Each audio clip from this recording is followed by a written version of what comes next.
Bom, vocês estão conseguindo ver aí a apresentação? Ah, tá. Eu não vou colocar no modo apresentação, não, porque eu vou ter que ficar saindo toda hora, porque com certeza o pessoal fica entrando até mais tarde. Aí eu tenho que ficar trocando de janela, aceitar, voltar, né? Aí fica um pouco ruim. Mas. Enfim, acho que tá dando pra ver, tá ok. Primeiramente, pessoal, boa tarde, né? Vamos dar continuidade à nossa disciplina de ciência e tecnologia dos materiais.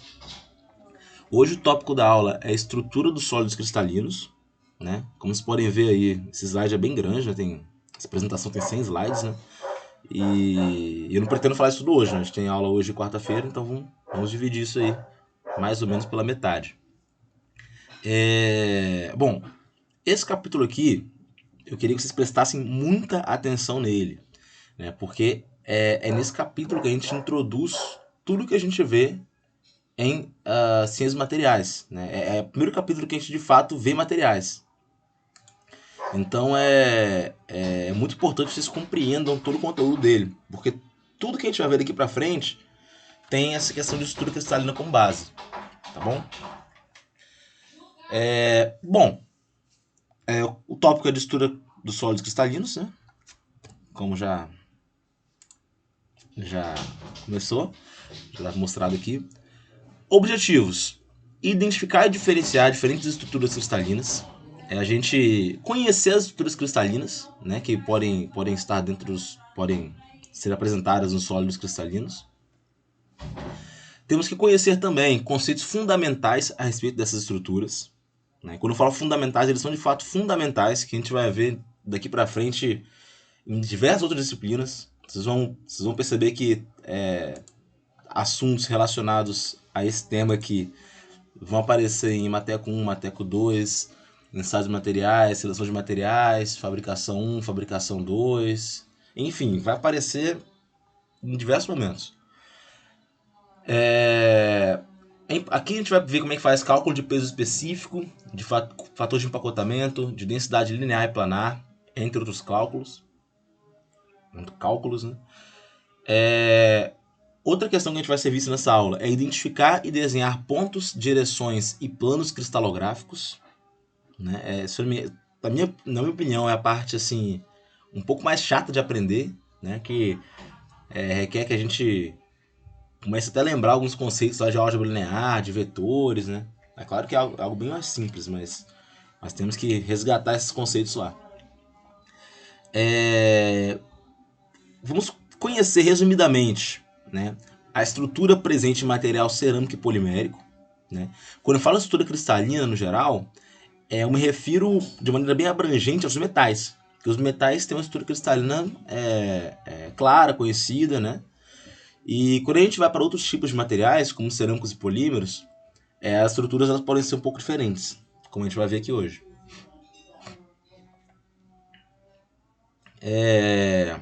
O último ponto da aula vai ser difração de raio-x, né? Lei de Bragg. Difração de raio-x que é a maneira de se identificar certos materiais. Né? Eu uso raio-x para identificar o material, né? Do ponto de vista atômico, principalmente.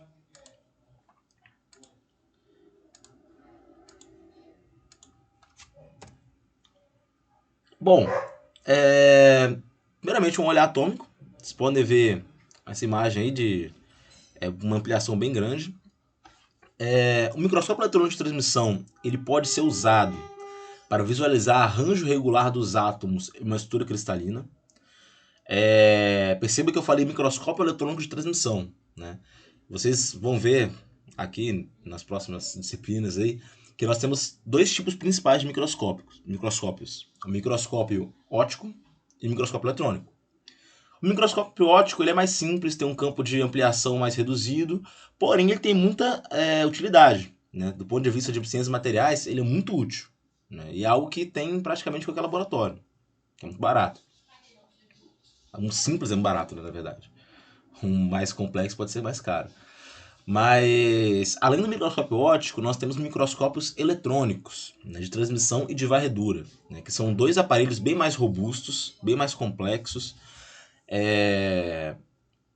que alcançam ampliações muito maiores. Eu consigo visualizar até o arranjo atômico dos materiais, né, como está mostrado nessa imagem, né? E a gente consegue, de fato, visualizar esses fenômenos que a gente vai aprender aqui nessa disciplina, esses fenômenos atômicos que envolvem os materiais. Então, também são ferramentas bem interessantes. Como vocês podem ver nessa imagem, né, talvez não seja tão claro, mas essa imagem mostra os átomos, né, é uma resolução atômica. Eu tenho colunas individuais aí de átomos de galho que é o elemento químico. Tá aí a escala mostrando qual é a distância, né? Bom, para que foi colocado isso aqui, né? Essa imagem, né? Essa imagem é a primeira noção que vocês devem ter do que a gente chama de estrutura cristalina, né? Toda vez que vocês ouvirem ou lerem o termo estrutura cristalina, você tem que pensar numa estrutura organizada, né? Um cristal ele tem uma estrutura atômica organizada. Esse é o ponto principal, né? Em uma estrutura cristalina, os átomos eles estão arranjados de uma maneira específica ao longo de grandes distâncias atômicas. Tanto que quando a gente olha essa imagem, mesmo sem entender tão bem o que está aí, a gente vê que tem um certo padrão, que a imagem é meio repetitiva, né? Por quê? Porque esse arranjo atômico ele é bem definido. É uma estrutura cristalina, né? Então é exatamente isso, né? Toda vez que a gente vê a expressão sólido cristalino, é um sólido que tem uma estrutura atômica organizada, os átomos estão organizados, né?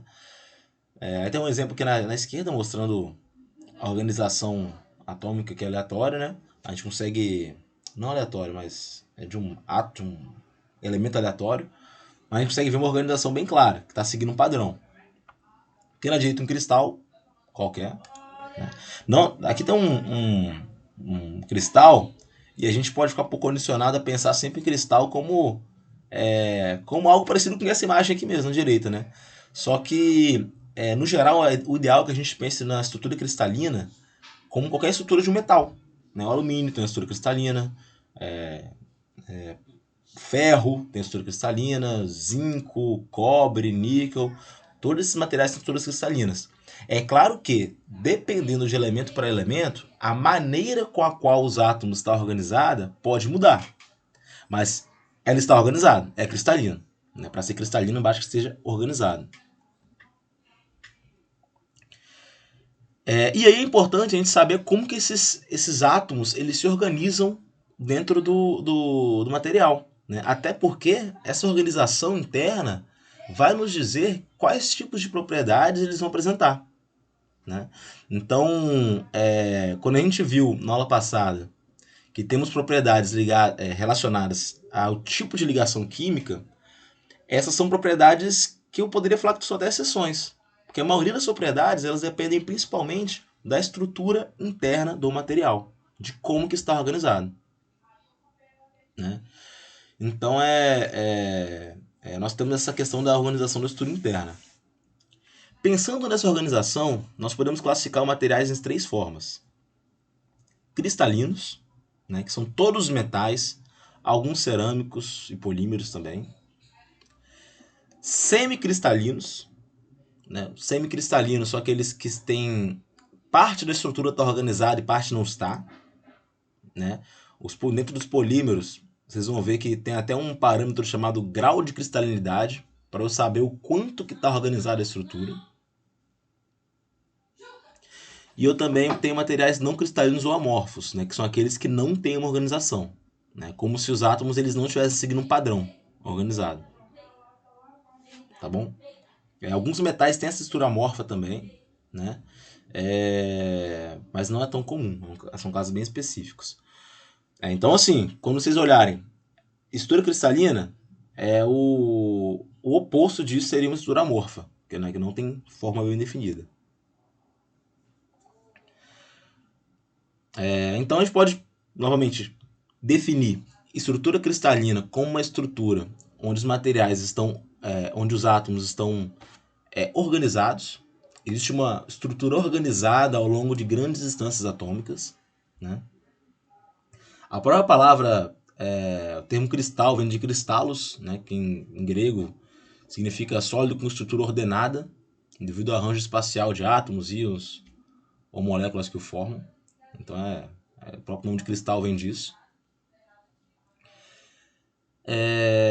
Devido a isso, a geometria da maioria dos cristais conhecidos atualmente tem formas específicas, originárias da organização interna da sua estrutura.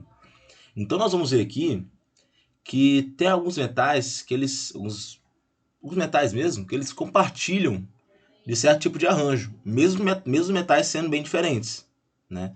Então a gente vai definir aqui formas com as quais esses átomos podem estar organizados dentro de uma estrutura, né? Pode ser que, por exemplo, acho que agora de cabeça assim, é um pouco difícil lembrar, mas acho que o cobre e o alumínio eles têm a mesma estrutura em uma questão de organização. A estrutura cristalina está organizada da mesma maneira. Isso não quer dizer que o cobre e o alumínio é o mesmo material. Quer dizer que os átomos estão organizados de maneira idêntica, né? Mas isso não quer dizer que eles vão ter as mesmas propriedades, o seu mesmo material. Os átomos de um são diferentes de átomos de outro, né? Outros aspectos vão além disso, né? Então a ideia aqui é que a gente identifique que tipo de estrutura tem certo material. Daqui a pouco a gente vai ver as diferentes estruturas, né? Podendo ser cúbica, hexagonal, enfim, tem várias outras geometrias que eles podem apresentar. Bom, é importante definir também o que é uma célula unitária, né? Quando vocês verem a expressão célula unitária, você tem que pensar que é a unidade estrutural básica, né, da estrutura cristalina, né? É o seguinte, a estrutura cristalina eu sei que ela está arranjada da mesma maneira ao longo de grandes distâncias. Então é como se você parasse uma pequena parte e falasse bem assim, olha, se eu pegar essa pequena parte e colocar várias partes iguais uma do lado da outra, eu vou chegar numa estrutura final. Então a ideia dessa célula cristalina é criar uma pequena parte simétrica a partir da qual a gente pode construir toda a estrutura cristalina, como se fosse a menor parte, né? Então é uma pequena parte que é como se fosse uma amostra de toda aquela estrutura cristalina. Eu não preciso ver a estrutura toda. Se eu ver a célula unitária, eu já sei como é que ela vai estar organizada, né? Então é a unidade estrutural básica, né? Em outras palavras, é a menor estrutura que representa todas as características do material. Então é dessa maneira que a gente faz essa distinção, né? Através da célula unitária. Eu tenho célula unitária cúbica simples, eu tenho célula unitária hexagonal simples, eu tenho a célula unitária cúbica de corpo centrado, eu tenho a célula unitária cúbica de face centrada. Eu tenho diferentes células unitárias, né? Que servem para descrever como vai ser toda a estrutura cristalina. Sem que eu precise desenhar toda a estrutura cristalina, né? Eu desenho apenas a célula unitária. Para representar essas células unitárias, né, não só as células, como toda a estrutura cristalina, é assumido, né, esse modelo de esferas rígidas ou de esferas reduzidas, né? Esse modelo de esferas rígidas, ele é um modelo que é usado para representação, como se cada átomo fosse uma esfera rígida. Só que, nas aulas anteriores, a gente já viu que não é assim que acontece, né? Os átomos não são esferas rígidas, né? Isso é um conceito muito, muito atrasado, né? Só que a gente usa esse modelo para descrever a célula unitária. Então é só uma maneira de representar geometricamente, né? Então nós usamos esse modelo de células de esferas rígidas, né? Aqui tem uma imagem mostrando, né? Em cima, várias células, né, nesse quadradinho preto, não unitárias. O que isso quer dizer? Que uma está diferente da outra, né? Se eu pegar uma dessas células não unitárias aí e tentar repetir ao longo de grandes distâncias, eu não vou alcançar toda a estrutura final, né? Em azul tem a representação de outra célula não unitária. Ela não serve como unidade estrutural básica. E aqui embaixo de verde eu tenho o que seria uma célula unitária, que a definição aqui está bem clara. É o menor tijolo que repetido reproduz a rede cristalina, né? Então, novamente, por que eu inventei essa história de célula unitária? O que inventaram essa história?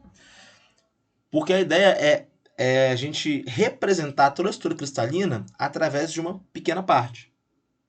Uma pequena parte que, se repetida, vai chegar em toda a estrutura. Essa é a célula unitária. Tá bom?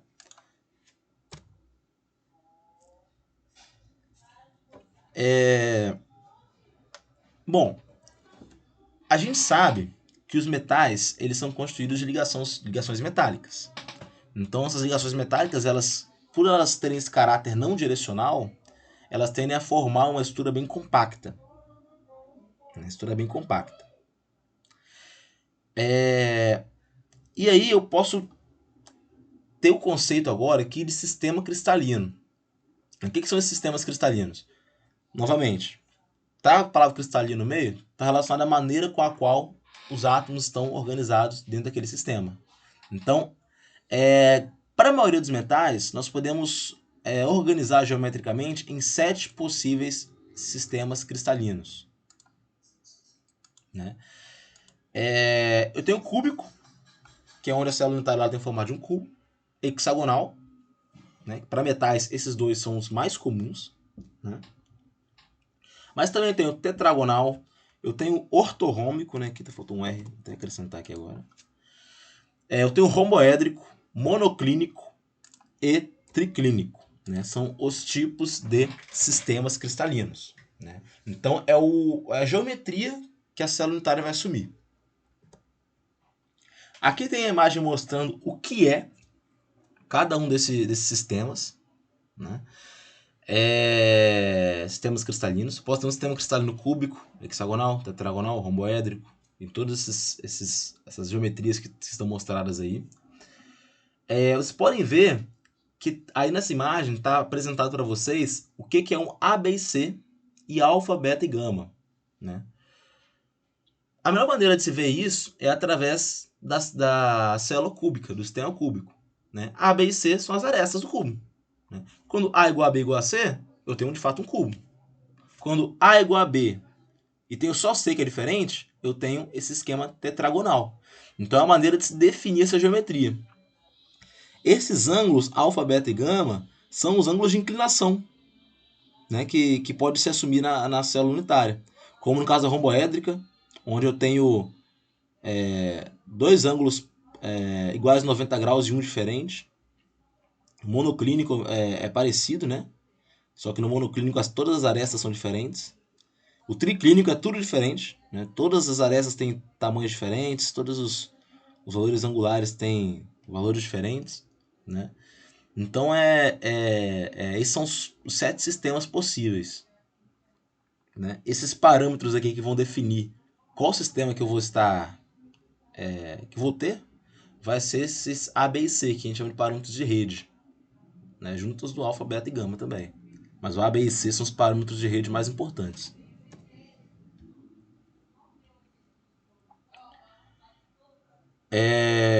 Dentro desses 7 sistemas disponíveis, temos a possibilidade de os átomos se organizarem de 14 formas distintas. Né? Ou seja, ter 14 estruturas cristalinas diferentes. Então, essas 14 estruturas também são conhecidas como 14 redes. Né? Por exemplo, de quantas maneiras podemos empilhar esferas dentro de uma estrutura cúbica? Né? Eu tenho 3 maneiras possíveis. Eu tenho maneira simples, onde eu tenho uma esfera em cada vértice do cubo, né? Ou seja, 8 esferas. Né? Então, vocês podem visualizar aqui. Eu tenho outra maneira, que está mostrado como B, que é uma esfera no centro e uma esfera em cada vértice. Né? Que eu já começo a chamar de cúbica de corpo centrado, porque eu tenho uma esfera no centro. Né?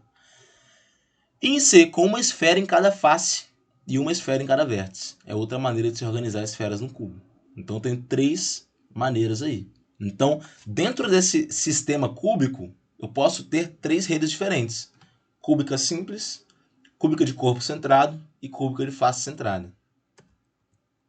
Né? Aqui tem a imagem mostrando os 3. Cúbica simples, como é que está organizado. As 4 esferas maciças. Em B, a cúbica de corpo centrado, que é CCC, né? Cúbica de corpo centrado, tem um corpo no meio, um átomo no meio. E aqui, na direita, tem a CFC, que é a cúbica de face centrada. Eu tenho...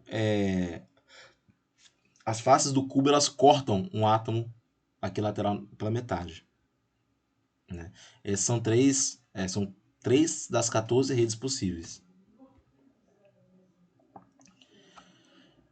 90% dos metais se solidificam com estruturas que seja CCC, CFC ou HC, que é hexagonal compacta. Né? Então, tem essas estruturas aí que podem surgir nos metais. Tanto que, apesar de a gente ter 14 redes, é comum a gente ficar trabalhando só com CCC, CFC e HC, porque nos metais é o que mais está frequente. Né? Não é tão comum a gente ver estruturas diferentes, né? Ainda mais que a nível de graduação. Então nós temos essas estruturas aí. Beleza? Aí tem aqui mostrando, aqui na esquerda em cima, a cúbica simples. Né? Aqui logo embaixo a de face centrada. E aqui embaixo o corpo centrado. Aí tem a romboédrica, hexagonal. A tetragonal pode estar colocada de duas maneiras, né? Um tetragonal simples ou tetragonal de corpo centrado, que seria TCC, né? Ortorrômbico de várias outras maneiras. Monoclínico de várias maneiras. Triclínico tem essa maneira só que pode ser representada. Mas enfim, são as formas com as quais os átomos podem se organizar. Todas essas redes aqui são exemplos de células unitárias. Né? Bases de células unitárias. Aí que a gente pode ver essa tabela mostrando os tipos de estrutura. O alumínio ele se organiza numa estrutura cristalina CFC, que é a cúbica de face centrada. O cádmio no HC, hexagonal compacta.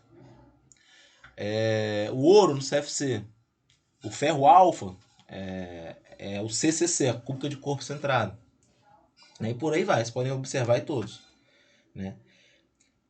Mas, novamente, é importante falar o seguinte, que apesar de ter estrutura cristalina igual, né, alguns materiais aí, por exemplo, como alumínio, cobre e ouro, nós sabemos que isso não quer dizer que as propriedades vão ser iguais, né, deles. Né? É claro que vão ter algumas propriedades em comum, mas os metais são bem diferentes, os elementos são diferentes. Né? O raio atômico muda, né? A célula unitária não é de fato igual, ela só está organizada de maneira igual.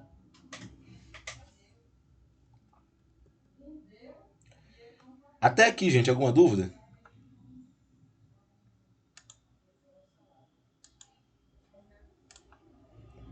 Beleza. Qualquer dúvida, vocês me interrompem aí. Agora os conceitos fundamentais, né? Que a gente tem que levar para frente, né? Primeiramente, o que é um sistema cristalino? Sistema cristalino é a geometria na qual os átomos se organizam. Pode ser cúbico, hexagonal, tetragonal. Né? E todos aqueles outros lá, monoclínico, triclínico, ortorrômbico, romboédrico, enfim. É o sistema cristalino. A estrutura cristalina é a geometria e configuração a qual os átomos se organizam. E aí pode ser CCC, CFC, HC e tem outras possibilidades também. O parâmetro de rede é a medida da aresta da estrutura em questão, né? Aquele valor de A, B e C, né? Que eu mostrei aqui, ó, A, B e C, né? Que para o cúbico são todos iguais, para o hexagonal são dois iguais, um diferente, para o tetragonal dois iguais, um diferente, né? Mas os ângulos mudam também em relação ao hexagonal. Enfim, é o parâmetro de rede. Número de coordenação é definido como a quantidade de átomos vizinhos que cada átomo possui. Né? Número de coordenação. Né? Quantidade de átomos vizinhos que cada átomo possui. Então, se vocês pegarem, por exemplo, no esquema CCC, se vocês pegarem qualquer átomo e contarem quantos vizinhos ele possui, qualquer átomo da estrutura, vocês vão verificar qual que é o número de coordenação.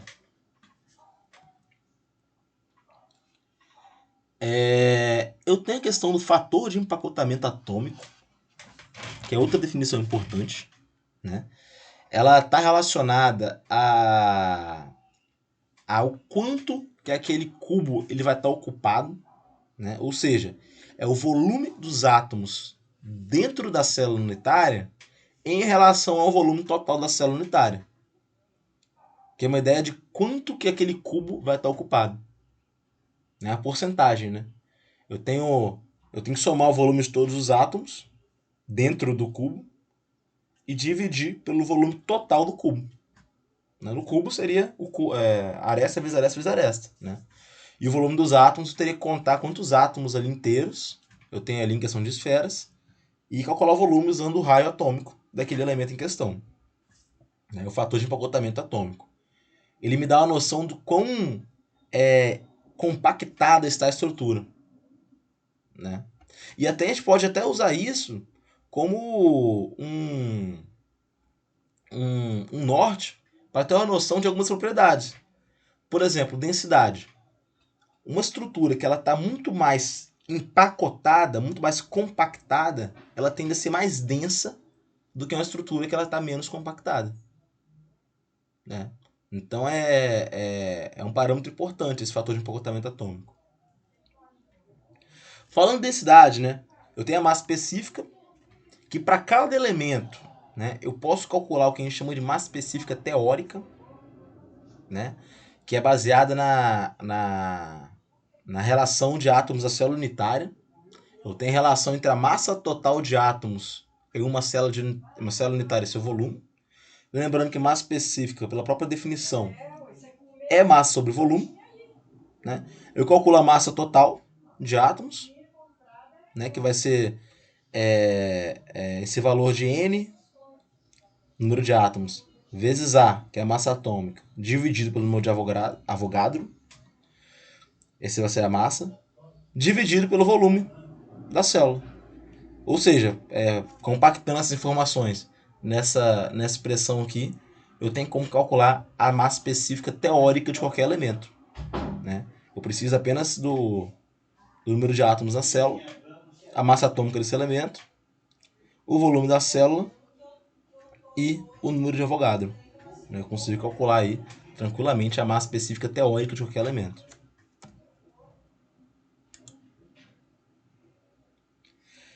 Eu tenho outros dois conceitos importantes, que é o de densidade linear e de densidade planar.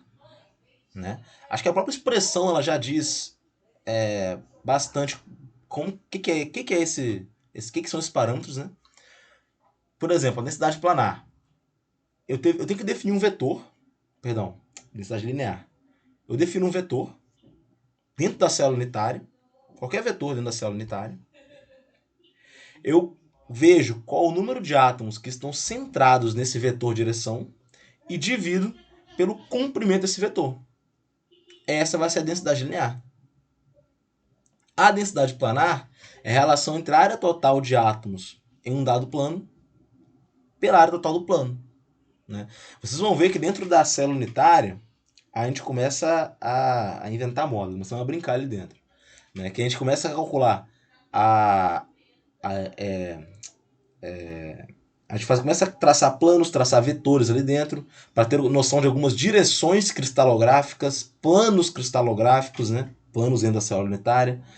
Então, esse conceito de densidade planar e densidade linear, ele é aplicado quando a gente entra nessa questão, nesse tópico de se avaliar as densidades. Né?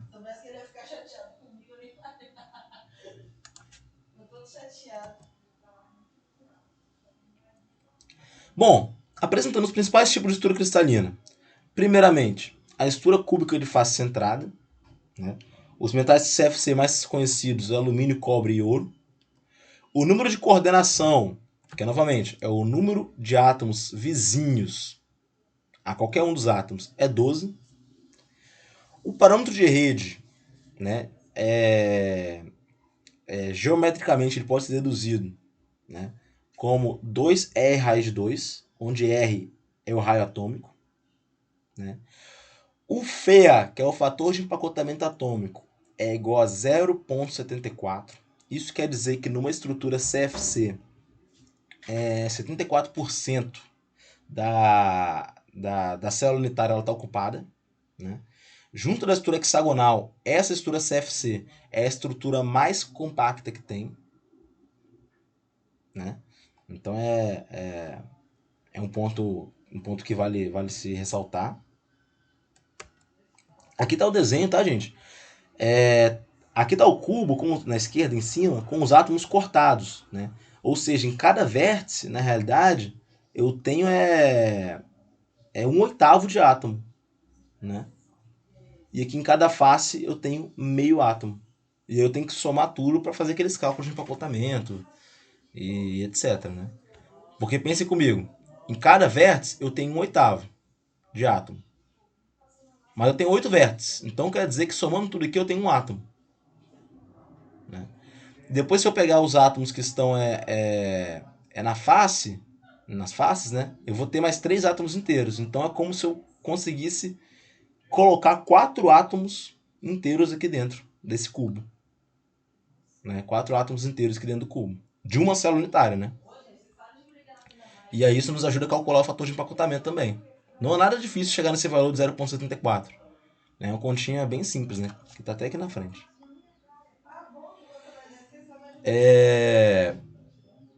Aqui está o exemplo para demonstrar que o valor do parâmetro de rede para a estrutura CFC é 0,74. Eu já sei que o parâmetro de rede é 2R raiz de 2, né? Bem simples, né? Eu sei que a diagonal aqui é 4R, como está mostrado na imagem. Os lados, cada lado é A. Resolvendo, matemática bem simples, você alcança A igual a 2R raiz de 2. Sem mistério, sem segredo. O cálculo do fator de empacotamento atômico é exatamente aquilo que eu estava dizendo, né? O fator de empacotamento ele é o volume dos átomos em uma célula unitária dividido pelo volume total da célula unitária. Então eu somo esses 1/8 de átomo que tem em cada vértice e vou ter um átomo inteiro. Se eu somar esses 6 pedaços de meio átomo, eu tenho 3 átomos. Então eu uso isso para calcular o volume. O volume, na verdade, seria de 4 esferas, né? 4 vezes 4/3 de πr ao cubo, que é a fórmula de volume de esfera. Eu chego nesse volume dos átomos em uma célula unitária, né? O volume da célula unitária total é A ao cubo, né? Eu calculei no slide anterior que A é igual a 2R raiz de 2. E eu chego nessa expressão aqui. Então, para calcular o Φ, nada mais é do que dividir um pelo outro, né? Os raios vão ser cortados.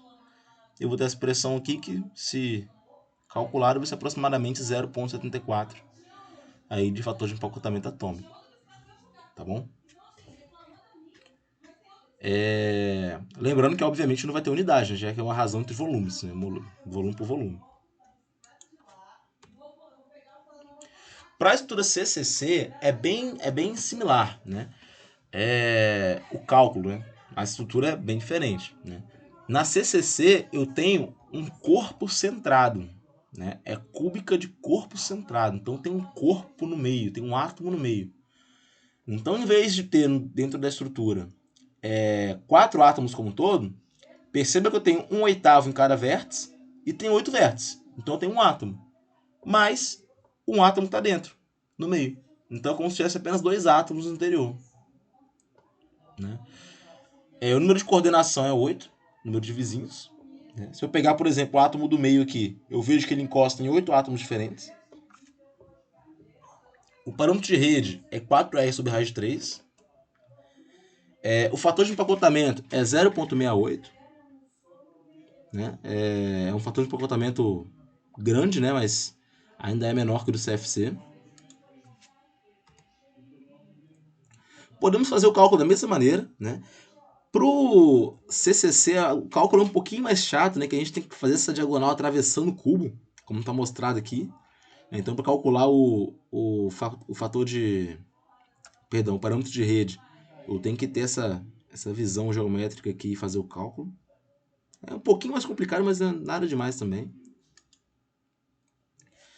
E bem, depois é só aplicar aqui na equação, né? Não tem mistério, é a mesma questão da anterior, só muda a questão de átomos que tem no interior daqui da esfera, né? Lá eram 4 átomos, aqui são 2. Né? Porém, o parâmetro de rede também é diferente, então a razão, obviamente, vai mudar. Vai chegar em 0,68, né? Que é o fator de empacotamento para a estrutura CCC. A estrutura hexagonal compacta ela é bem diferente das duas anteriores.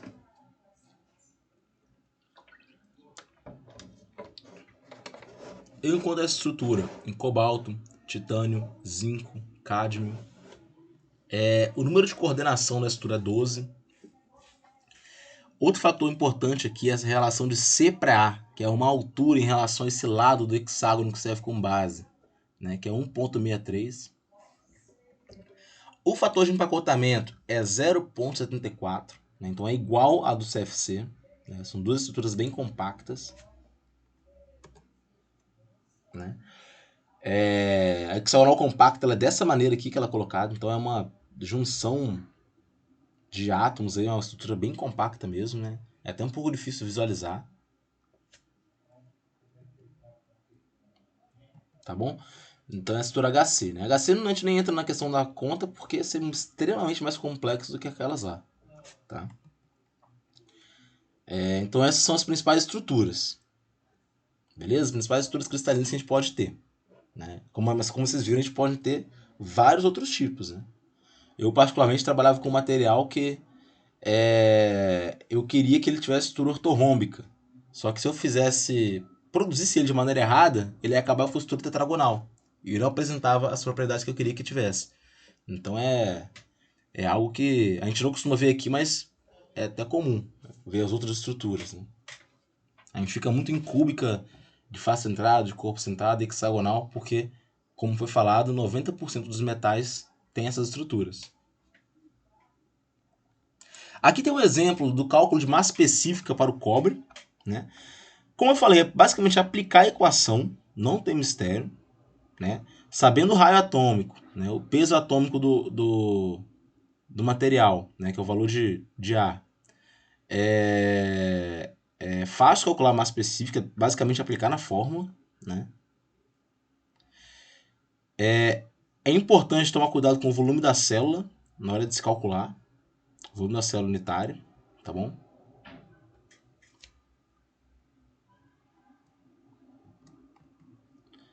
O número de átomos na célula, o Nzinho pequeno, né? Que aqui tá até grande, mas o ideal seria que tivesse pequeno.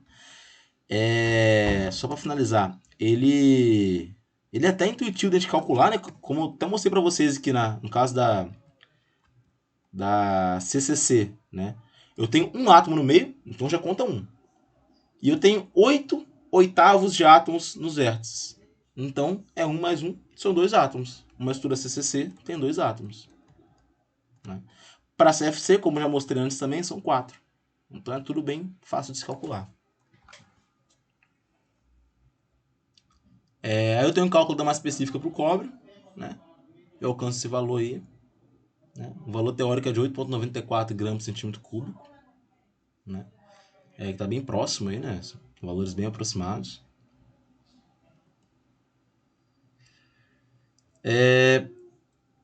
Beleza, então vamos lá. Vocês viram aqui que eu tenho 2 tipos de estruturas que são compactas. A hexagonal e a CFC. Elas são estruturas compactas, né? Tem o mesmo fator de empacotamento. Né? Essas estruturas, devido à formação delas, né? Da formação que eu digo do arranjo, né? Da maneira com a qual esse arranjo é criado, né? Elas são feitas para ter um empilhamento atômico mais eficiente, de maneira a minimizar a energia livre e ter uma situação mais estável em relação ao colocamento dos átomos, né? Ao empilhamento atômico. Então, tanto a CFC quanto a HC são modos de empilhamento atômicos mais eficientes. Né? Essas duas estruturas podem ser interpretadas como várias camadas compactas de átomos, empilhados sucessivamente, como se tivesse várias camadas, empilhando uma embaixo da outra. Né? A diferença entre essas estruturas está na ordenação do empilhamento das camadas, na maneira com a qual as camadas estão empilhadas, né? Para HC, como vocês podem ver aí, ela tem uma estrutura AB, AB, AB, ou BC, BC, BC. Então eu tenho um empilhamento nesse formato. AB sendo camadas de átomos diferentes, né? AB ou BC. Né? Para CFC eu tenho uma organização bem distinta também, um empilhamento distinto. A ordem é diferente. Eu posso ter ABC e ABC, ou BCA, BCA, ou CAB, CAB, enfim. Só para mostrar o que eu tô querendo dizer, né? Para a estrutura hexagonal compacta, é isso aqui, ó. A, B, A, B, A, B e por aí vai. A sequência de átomos empilhados, né? A diferença entre a camada vermelha e a camada azul é o posicionamento mesmo. Né? Tem camadas que tem mais átomos que outras. Então eu tenho camadas distintas. A, B, A, B, A, B. Essa é a hexagonal compacta. A CFC, vocês podem ver que ela tem empilhamento. Ela tem um empilhamento bem distinto. Que é B, A, C, B, A, C, B, A, C, e por aí vai. Então ela é empilhada de maneira diferente. Né? Mas ambas estruturas elas têm essa otimização no que diz ao empacotamento, porque elas são compactadas. Né? São compactas, na verdade. Né? Então é dessa maneira aí que ocorre a estrutura. A gente vai ver na semana que vem, na aula de imperfeições cristalinas, que pode ser que esse empilhamento ele falhe. Ele seja BAC, BAC, BAC, e chega um momento que falta um C. BAC, BAC, BAC, BA. BAC, BAC, BAC, BA. Pode acontecer. Mas, idealizando, a estrutura cristalina seria perfeita. Então eu tenho aí estruturas, né, diferença de uma para outra, acho que ficou bem claro já em questão dos planos, né, do CFC para o HC. Né? Como que os planos são organizados, né? Tem um A, B e o C, né? Tem um plano C ali também, no caso da estrutura CFC. Aqui eu tenho dois vídeos pequenos mostrando como que são as estruturas HC e CFC. Primeiramente a estrutura HC, né, hexagonal, como que ela é formada. Da primeira camada. A primeira camada tem 6 átomos, aí vem a segunda camada com apenas 3. Perdão, a primeira camada tem 7 átomos. Aí depois continua a formação do empilhamento, né? Eu tenho outra camada de 3 átomos.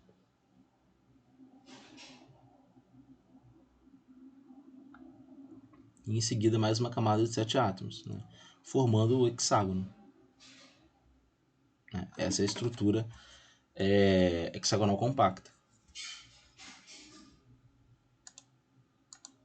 A estrutura cúbica de face centrada, que está aqui na direita, está sendo mostrada aí, né? Eu tenho essa primeira camada de 7 átomos.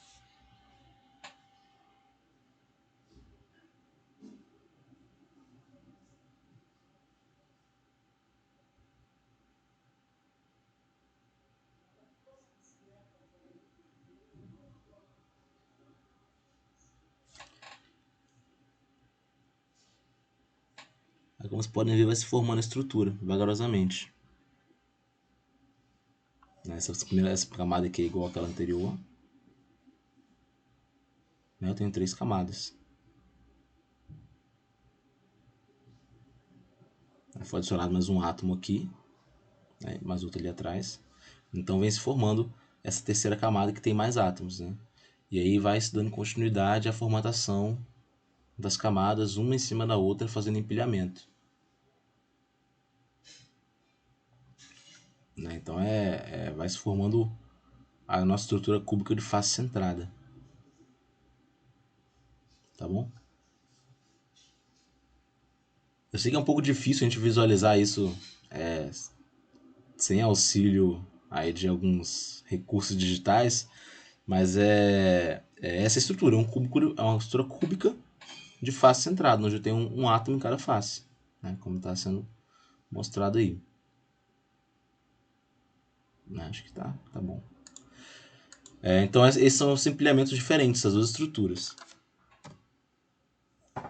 Beleza? Então nós temos essas definições também.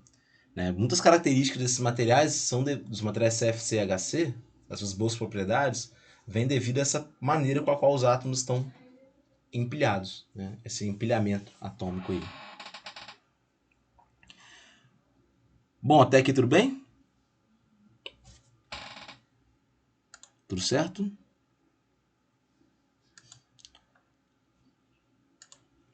Bom, seguindo então para a reta final aqui agora. Polimorfismo e holotropia. Né? Essas definições são bem fáceis de entender. Né? Polimorfismo e holotropia é quando eu tenho o mesmo material que tem estruturas cristalinas diferentes. Ele pode apresentar estruturas cristalinas diferentes.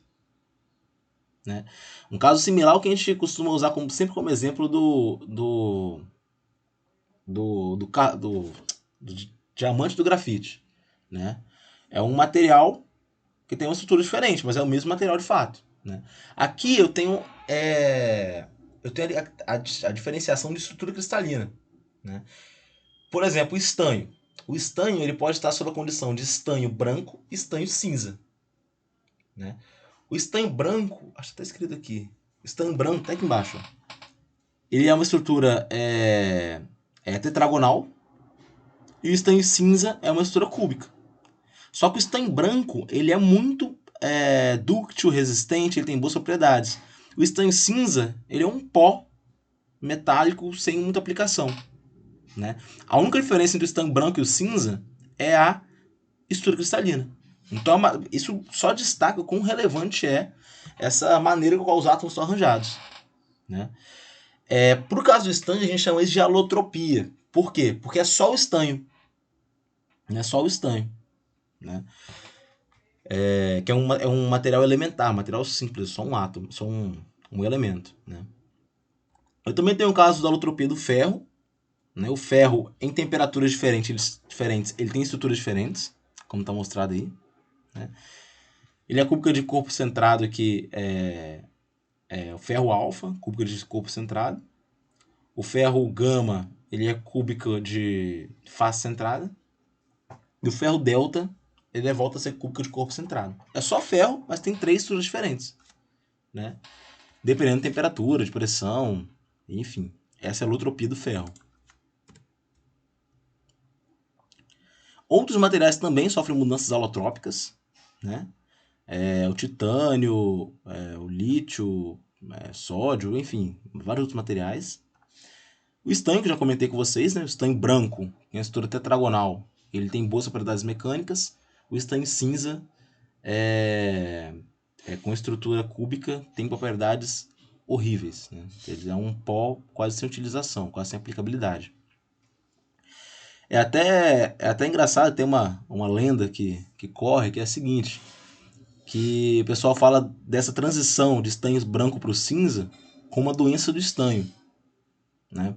Por quê? Porque essa transformação do branco para o cinza ela acontece em temperaturas abaixo de 13 graus Celsius.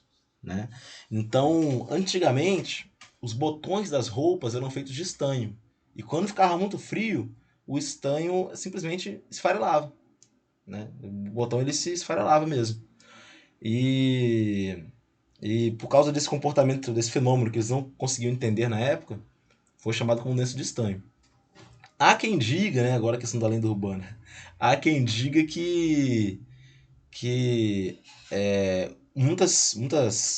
essa situação aconteceu frequentemente quando o Napoleão estava invadindo a Rússia no inverno, né, que os soldados franceses estavam com a farda, né, com os botões fechados, só que chegou um certo momento, a temperatura baixou de 13 graus Celsius, que no inverno russo acontece até de maneira tranquila, muito rápida, e aí os botões começaram a se desfazer, eles não tinham mais como fechar os botões, e por isso, reza a lenda que Napoleão perdeu a guerra.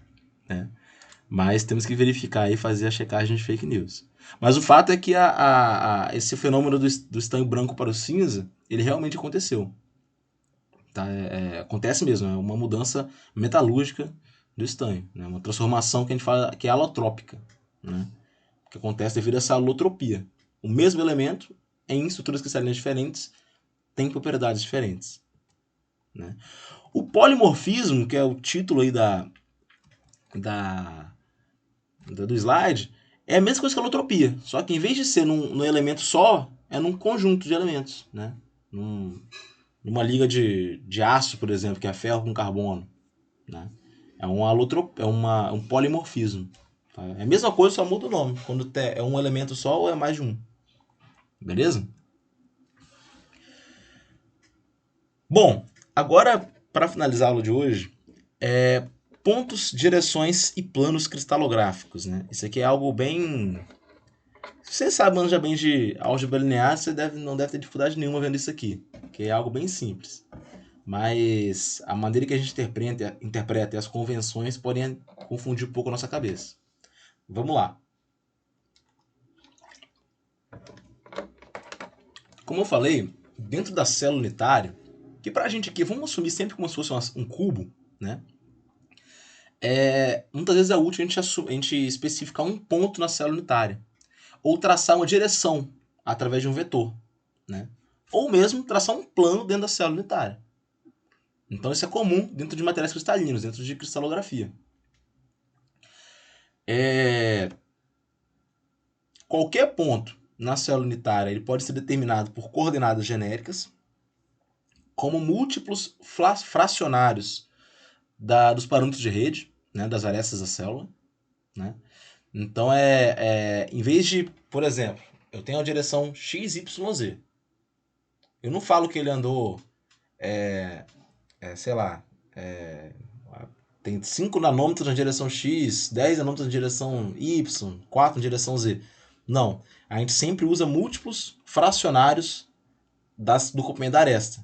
Então eu falo, 0,3A, 0,2B, 0,8C. Então é sempre um múltiplo fracionário, é uma fração da aresta. Tanto que ele andou. Para localizar aquele ponto, no caso. Né? São usados os seguintes símbolos citados aqui embaixo para indicar um ponto, uma direção, um plano ou uma família de direções, uma família de planos. Né? Colchetes é para direção. Esses símbolos de mais e menos aí, né? Maior que e menor que, na verdade, né? É para a família de direções. Plano, parênteses. E chaves para a família de planos. Né? Então, essa simbologia aqui é uma convenção. A gente usa dessa maneira. Quem que são as coordenadas? Né? Se eu traçar um ponto dentro da célula unitária, né? Olha o ponto P ali. Né? É o QRS. Nesse ponto, QRS. Né? Que isso quer dizer que ele andou uma fração na direção A, que é a fração Q, né, que é qualquer número entre 0 e 1. Ele andou uma fração na direção B, que é a direção Y, que essa fração é o valor de R, e subiu uma fração aqui na direção de Z, na direção do eixo C, né, do padrão de rede C. Então é SC. Esse S seria uma fração de C. Né? Então, através dessa convenção, eu consigo determinar em qual ponto é possível especificar qualquer ponto no interior da célula, né, como frações dos meus parâmetros de rede. Beleza? Beleza? Como em termos valores das arestas, na verdade. Aqui fica muito claro isso, né? Eu tenho as coordenadas do ponto 1 a 9. O ponto 1 é a origem, então é 0, 0, 0. O ponto 4, ou seja, em x, no ponto 4, em x, ele não andou nada. Em y, ele andou 1, 100%, né? Porque chegou aqui no limite da aresta, 100% da aresta, então é 1. E em z também não andou nada, então é 0, 1, 0. Esse é a coordenada do ponto 4, 0, 1, 0. Né? O ponto 3, eu tenho x e y como 1. Em x, na direção x, na direção y, eu tenho 100% da aresta, mas na direção z, nada. Eu mantive no patamar de 0. Então é 1, 1, 0. Né? O ponto 5, que está bem no meio do cubo, né? Ele é meio, meio, meio. Por quê? Porque na direção x ele andou 50%, na direção Y 50%, na direção Z 50%. É o meio do tubo, o centro do cubo. O tubo não, do cubo. E aí eu tenho esse ponto 5, que é o centro do cubo. Né? Meio, meio, meio. Enfim, eu consigo determinar qual é a coordenada de qualquer ponto dentro do cubo. Acho que aí fica bem claro. Tá bom? E esses são os pontos aí que eu posso definir dentro da célula unitária. Agora eu começo a olhar para a questão das direções cristalográficas. Né? O que é essa direção? É eu traçar uma reta aí entre dois pontos. Né? É uma linha entre dois pontos. Ou, como a gente já conhece, um vetor. Né? Para determinar o índice de direção, é preciso usar 4 etapas. Né? São necessárias 4 etapas. Né? Primeiramente, o vetor de direção ele deve passar pela origem determinada. Né? Então, os vetores e a origem podem ser transladados, desde que a gente não perca o paralelismo. Né? Então, a primeira exigência é que o vetor de direção passe pela origem. O segundo, o comprimento das projeções de vetores nos 3 eixos são determinados conforme os parâmetros de rede. Então, está sempre relacionado ao parâmetro de rede. Né? A, B e C. Que para um cubo vai ser AA. As 3 direções, X, Y, Z. Os 3 números são multiplicados ou divididos por um fator comum para terem os menores valores inteiros. Né? Então, por exemplo, aqui... Aliás, depois eu vou mostrar isso com mais calma. Vou voltar, não vou acabar confundindo. A ideia é que nosso índice, que indica essa direção cristalográfica, eu nunca tenha valor quebrado. Então, se eu tenho, por exemplo, 1, meio e 1, eu multiplico tudo por 2 para não ter valor quebrado. Então fica 2, 1 e 2. A ideia é essa. Os índices são representados dentro de um colchete, 2 colchetes, né? Sem vírgulas. Então é dessa maneira aqui, ó, U, V e W, os índices. Caso uma das direções tenha sentido oposto ao convencional, sentido negativo, pode acontecer, eu coloco um tracinho em cima, uma linha em cima do índice. Uma linha em cima. Né? Nesse caso aqui, né? Aqui não tá, essa imagem talvez não está muito clara. Talvez tem que ampliar aqui um pouquinho. Aqui está melhor. Aqui nesse caso, ó, o eixo X está sem tracinho em cima, o eixo Y está com tracinho em cima, o eixo Z não está. Isso mostra que o eixo Y tem sentido oposto. Ele está negativo, né? Equivalente, como se fosse negativo. Direções multiplicadas por menos 1, ou seja, com todos os sentidos invertidos, são equivalentes. Então, 1 menos 1 e 1 é a mesma coisa que menos 1, 1 e menos 1. Né? Como está mostrado aqui. Direções com mesmos índices, independentes do sinal ou da ordem, pertencem à mesma família. Por exemplo, essas direções 100, 010, 001, 100 com 1 sentido oposto, 010 com 1 sentido oposto, 001 com 1 sentido oposto, todos eles pertencem à família 100. Né? Então, direções com mesmos índices, independente da ordem, pertencem à mesma família. Nesse caso aqui é a família 100. Da mesma maneira que as direções 123 e 231 pertencem à família 123. Né? Então quando os índices, né, que são as partes dentro do colchete, eles se repetem, é porque eles pertencem à mesma família, essas duas direções. Aqui eu tenho a imagem mostrando essas direções cristalográficas. Né? Algumas são mais intuitivas que outras. Né? Por exemplo, aqui de verde, né? Vocês podem ver que está puxando aqui para o ponto aqui diametralmente oposto do cubo. Né? Eu andei um para cima, andei um para a direita, na direção X, e andei um na direção Y. Então eu tenho aqui 1. Essa é a minha direção, de verde. De vermelho, não andei nada em X, nada em Y, e em Z eu subi 1. Então eu tenho 001. né? Da mesma maneira que eu tenho 1, 0, 0 e 0, 1, 0, né? Que são aqueles vetores elementares que a gente vê lá em álgebra em física, né? Em amarelo aqui, perceba que em x eu não andei nada, em y eu andei 1 e em z eu andei meio. Então o certo seria 0, 1 e meio, né? Só que, como eu falei, eu não posso ter nenhum índice quebrado. Então eu multiplico tudo por 2 para que todos eles fiquem inteiros, né? Eu não posso ter nenhum número fracionado ali. De amarelo ali eu também tenho meio, 1, 0, né? Que em x ele andou meio, em y ele andou 1, né? E em z ele não andou. Então, novamente, eu multiplico por 2 para que eu não tenha número fracionado dentro dos meus índices, né? Aqui eu tenho de vez também a direção oposta, né? X, Y1, né? O y foi para menos 1, né? Mas só para exemplificar o que seria uma direção negativa, né? Eu estaria indo, na verdade, para a célula unitária adjacente, né?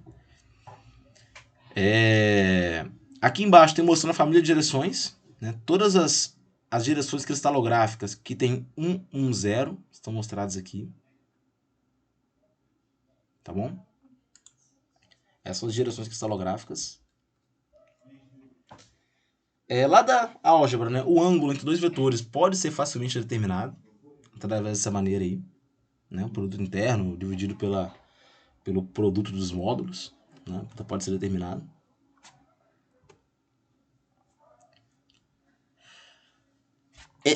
Tudo que eu falei até agora, gente, é para cristais cúbicos, né? Estou usando um cubo como exemplo. Para cristal hexagonal, eu uso 4 índices, né? Eu tenho 3 primeiros para definir um plano, que a gente chama de plano basal, que é o plano fundamental, e o quarto índice para definir a altura, que é o parâmetro C. Então, para o caso do cristal hexagonal, que tem uma estrutura hexagonal compacta, eu tenho A1, A2 e A3 e C, como 4 índices, né? Que podem ser convertidos para 3 usando essas fórmulas aqui, né? Aqui são os 3 índices U', V' e W'. Pode haver essa conversão através dessa forma aqui, tá? Mas geralmente a gente não costuma estudar muito os cristais hexagonais. A gente costuma dar um foco maior para os cristais cúbicos, né? Aqui estão os planos, né? A1, A2 e A3, né? E o C aqui na vertical, né? Isso é só para mostrar como é que é feito o cálculo, né? Menos 1, 2, menos 1, né? Os 3 primeiros índices aí, né? O A1 está em menos 1, o A2 está em 2, né? E o 3 está em menos 1. Então é como se fosse uma maneira de chegar naquele outro ponto, né? Do ponto origem, que é o centro, até a extremidade aqui do vetor que eu estou calculando, direção cristalográfica, né? Então é como se eu traçasse o caminho, né, que eu estou percorrendo, né? Eu andei menos 1 na direção A1, depois eu andei 2 na direção A2, depois eu andei menos 1 na direção A3. É como se eu traçasse o caminho, né? O zero aqui é a altura, né? Porque está considerado que é zero. Tá? Mas não precisa se focar muito nisso aqui, não. Né? Apesar de que é bastante interessante de saber, né? Como que isso é calculado.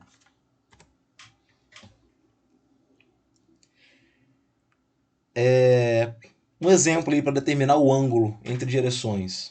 Bem tranquilo, né? Fazer aquele cálculo do cosseno de θ usando a fórmula. Então, é aplicar a fórmula, basicamente, né?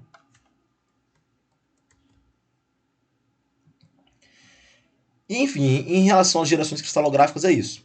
Agora vamos ver os planos cristalográficos, né? Então, vimos os pontos de coordenadas, vimos as direções e as famílias de direções que podem ter, e agora os planos cristalográficos, né?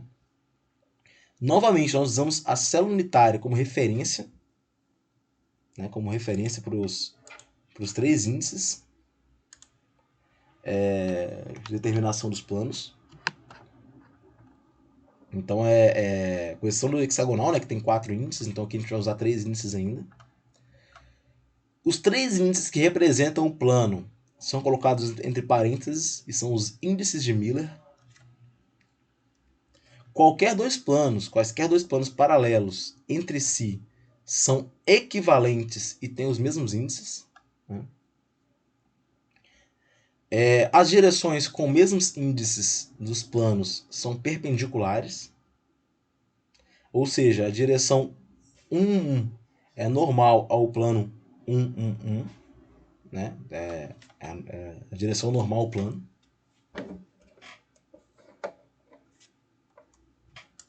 Essa é outra informação bem importante, tá, gente?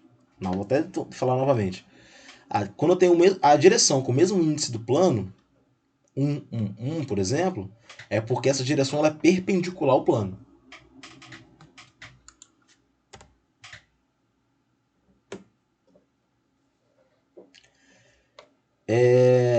São necessários 5 passos para determinar os índices de um plano. Então é novamente um processo que dividir alguns passos para facilitar.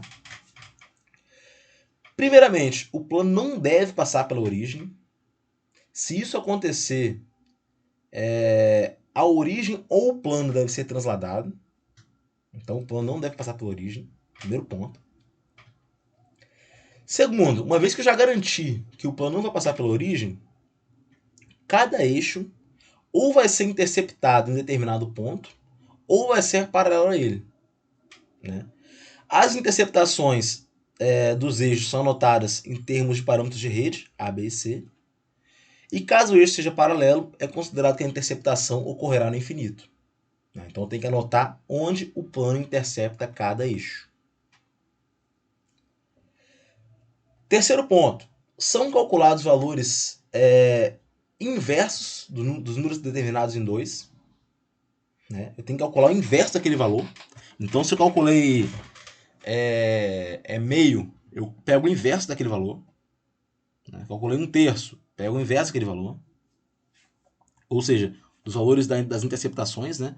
Se intercepta no meio, se intercepta em 1/3 e 1/4, eu vou ter que pegar esse valor, meio, 1/3 ou 1/4, e vou inverter, né? Ou seja, ficar 2, 3 e 4.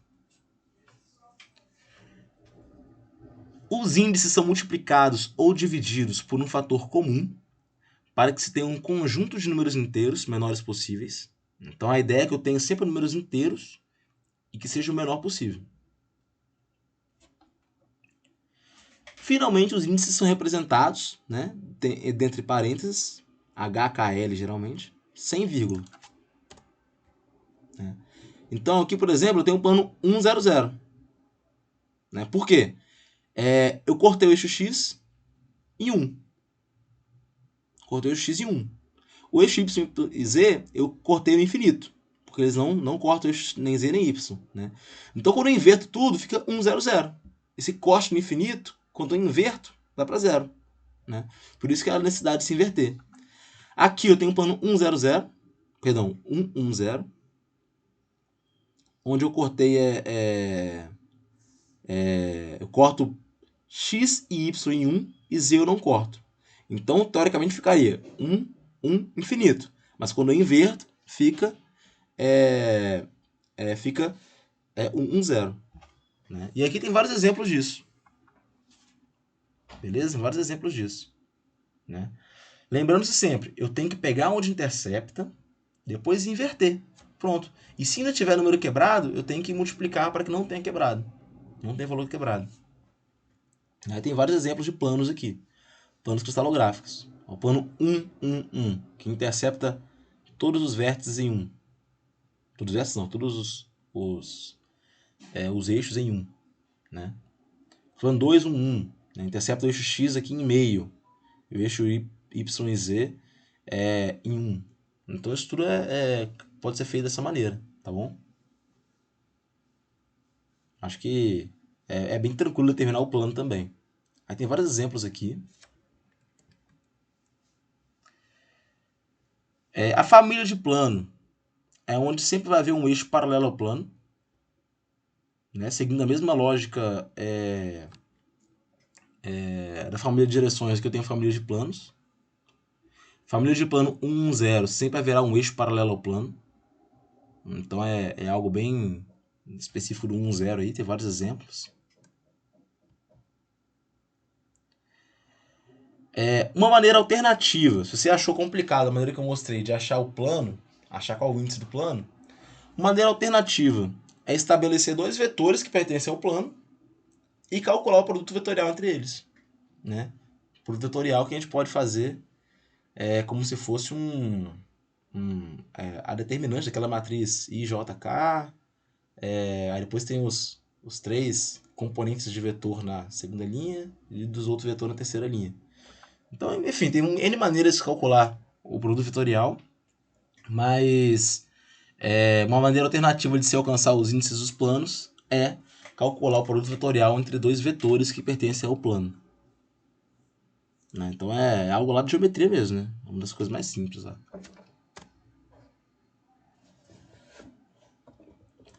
Aqui eu tenho um exemplo, né? Determinar os índices de Miller do plano mostrado abaixo.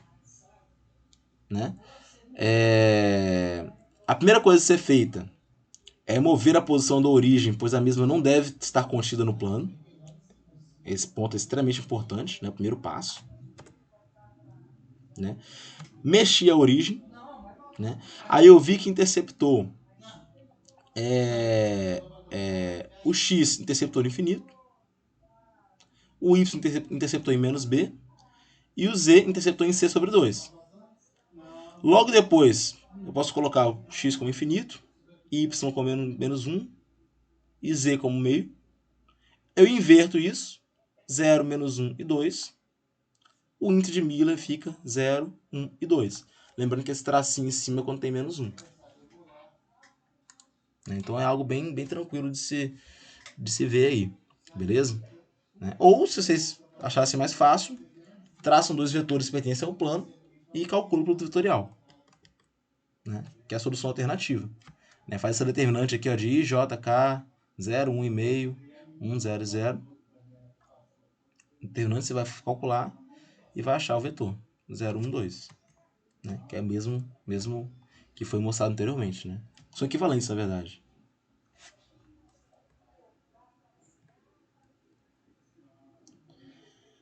Aqui tem outro exemplo, né, de determinar as direções dos planos densos das estruturas CCC e CFC. Né, é mais um exemplo aí, né, mais exemplos mostrando. Né. É algo bem fácil de se fazer, né, calcular esses planos. Né. Planos densos, isso se refere a plano denso, porque aqui já vem aquela questão de densidade planar, que seria o quê? Eu pegar esse plano, eu tenho que saber a área dele. Depois eu vejo quantos átomos ele atravessa. Né? Então, para saber a densidade linear, eu vou pegar a direção e fazer essa razão entre o número de átomos centrados no vetor direção sobre o comprimento do vetor direção. Para a densidade planar, eu tenho o número de átomos no plano sobre a área do plano. Então, é a maneira de calcular a densidade linear e planar para cada direção ou para cada plano. Né? Então, esse conceito de densidade linear e planar ele é aplicado, na verdade, quando a gente avalia individualmente direções ou planos. Né? Então, a gente pode calcular isso. Beleza? Então, gente, até aqui alguma dúvida? Querem perguntar alguma coisa?